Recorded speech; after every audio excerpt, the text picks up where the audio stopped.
कई बार हमारे जीवन में जब यह फिल्मी गीत आते हैं तो वह एक ऐसा एहसास करा जाते हैं कि जैसे यह किसी इंसान के लिए नहीं, प्रभु परमात्मा के लिए लिखा गया है। एक गीत इसी तरीके का है। तुमको देखा तो ये ख्याल आया, जिंदगी धूप तुम घना साया। ध्यान से सुनिएगा इस गीत को, जैसे लगता है कान्हा जी की मूर्ति सामने है और हम उन्हें देखकर यह गीत गा रहे हैं। इस गीत के सारे बोल आप अपनी जिंदगी से रिलेटेड महसूस करते हैं। किस तरीके से संसार के हर रंग, हर रिश्ते फीके हैं और संसार के रिश्ते आज नहीं तो कल तुम्हें छोड़कर चले ही जाएंगे। बस फर्क इतना है कि कुछ पहले छोड़ देते हैं और कुछ बाद में। कुछ रंग बदलते हैं और कुछ का तो एहसास ही नहीं होता कि ये हमारे रिश्ते हैं भी या नहीं। बहुत सारी चीजें जब अपने जीवन में हम उतरते देखते हैं तो उसके कड़वे अनुभव हमें सिर्फ यही बात बताते हैं। तुमको देखा तो यह ख्याल आया, जिंदगी धूप तुम घना साया। वह परमात्मा ही वह शीतल छाया है जहाँ व्यक्ति अपने मन के, तन के सब दुखों को त्याग कर सुख की एक अनुभूति प्राप्त कर सकता है। संसार के सारे रिश्ते नाते स्वार्थ के ऊपर टिके हैं। संसारी व्यक्ति किसी के लिए कुछ भी करता है तो वह 10 जगह गाता है, और एक परमात्मा है जो आपके पैदा होने के मरने तक सब कुछ करता आ रहा है और वह कभी आपसे हिसाब नहीं मांगता। तो क्या हम उसके लिए कुछ समय निकाल पाते हैं, उसका चिंतन कर पाते हैं?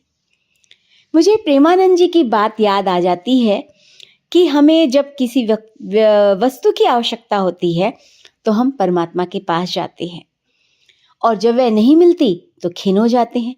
फिर हम मज़ारों की तरफ जाते हैं, फिर हम ईसाई घर में जाते हैं, जो चर्च होते हैं वहाँ जगह जाते हैं कि किसी तरीके से हमारी इच्छाएं पूर्ति हों, क्योंकि हमारा विश्वास एक पर टिकता ही नहीं है। तो एक और सिर्फ एक ही रिश्ता है, एक ही नाता है, और एक ही सखा, एक ही पिता, एक ही माता, एक ही सब कुछ है, और वह है सिर्फ और सिर्फ परमात्मा। उसके चरणों में अपने मन को रख दीजिए।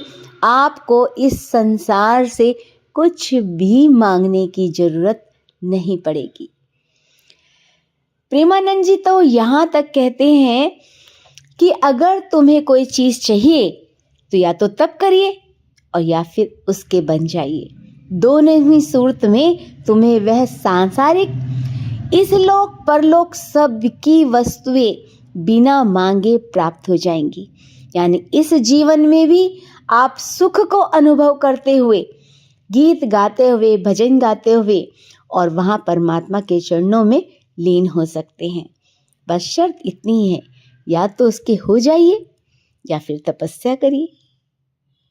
दुकान में रखी हुई चीज जब कोई खरीदने के लिए आता है तो उसका मूल्य चुकाता है, लेकिन जो दुकानदार है उसका बेटा, बहू, बेटी, पत्नी उस दुकान से बिना कुछ कहे चीज ले जाते हैं। तो आपको मोल चुकाना पड़ेगा तपस्या करके, और नहीं तो आप उसके सगे बन जाइए कि जो है तू है, करने वाला तू है, कराने वाला तू है, बोलने वाला तू है, बुलवाने वाला तू है। हर चीज, हर क्षण, हर बात उस परमात्मा के ऊपर डाल दीजिए। जीवन में कोई भी कार्य कर रहे हैं, उस परमात्मा को मीडिएटर बना दीजिए, तो फिर आप तक कोई भी दुख और सुख छू नहीं पाएगा। आपकी दुख तकलीफें आपको होंगी, आपके कर्म के अनुसार आपके शरीर को वह सब भासेंगी। आएंगी, लोगों को दिखाई देंगी, लेकिन वह आपको छू भी नहीं पाएंगी।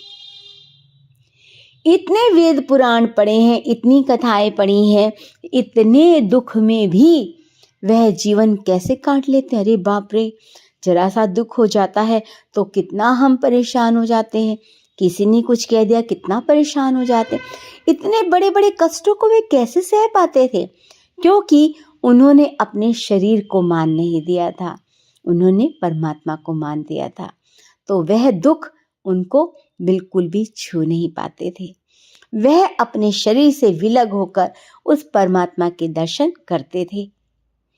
राम जी की पूजा करते हैं, राम जी का मंत्र जपते हैं, राम से बड़ा नाम राम का कहते हैं, पर उनके जीवन को, चरित्र को उठाकर देखा है, लास्ट तक वह दुख ही दुख को प्राप्त होते रहे और उनका चेहरा मुस्कुराता रहा।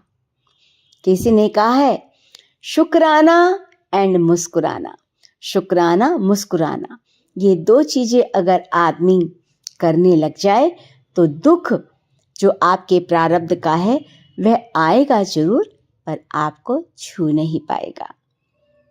तो अगर आपको लगता है कि कहीं ना कहीं यह तो सब कहने की बातें हैं, तो 1 महीना अपने ऊपर इस चीज को अमल में लाकर देख लीजिए। आपको कुछ एहसास ही नहीं होगा कि अरे यह दुख कब आया था, कब चला गया, कुछ मालूम ही नहीं है।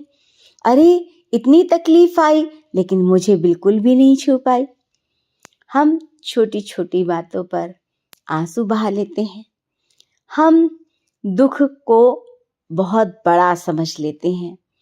अगर उसी का प्रसाद समझकर ग्रहण कर लें तो हमारे बहुत बहुत सारे तकलीफें, बहुत बहुत सारे पाप कर्म कटते चले जाएंगे। प्रारब्ध को भोगिए, जो किया है वो तो भोगना ही पड़ेगा, परंतु भगवान का नाम लेकर किसी कार्य को रोकर भी करें और हंसकर भी, तो क्यों ना हंसकर ही कर ले। करना तो है, जब तक कि जिंदगी है गाना तो गाना ही पड़ेगा। जैसे कि एक गाना गाया जाता है, जिंदगी एक सफर है सुहाना, यहाँ कब क्या हो किसने जाना, तो किसी को एक क्षण का भी नहीं मालूम। मुस्कुराइए और शुक्राना गाइए। कृष्ण बेचारे पैदा भी नहीं हुए थे, उनकी मुसीबतों के भंडार लगते चले गए और लास्ट तक भंडार लगे रहे। वो बिल्कुल भी कहीं से कहीं तक भी विचलित नहीं हुए, मुस्कुराते रहे, मुस्कुराने का संदेश दिया। गीता का इतना बड़ा उपदेश पूरी दुनिया को जागृत करने के लिए वह भी रणभूमि में दिया। तो उस प्रभु की याद में रहिए। ऐसा नहीं कि आपको बैठकर ही माला जपनी है, ऐसा नहीं है कि आपको 24 घंटे भजन कीर्तन करना है। आप जो कार्य कर रहे हैं उसी में समर्पित होकर उसी का नाम लेते हुए करते जाइए। जय श्री राम, जय श्री राम, जय राधे श्याम, श्री राधे राधे, श्री राम राम। कार्य करते जाएं, मंत्र जाप करते जाएं, कार्य करते जाएं, मंत्र जाप करते जाएं। कुछ ना होगा तो कुछ तो पाप कर्म कटने शुरू होंगे, कुछ तो भय मिटेगा।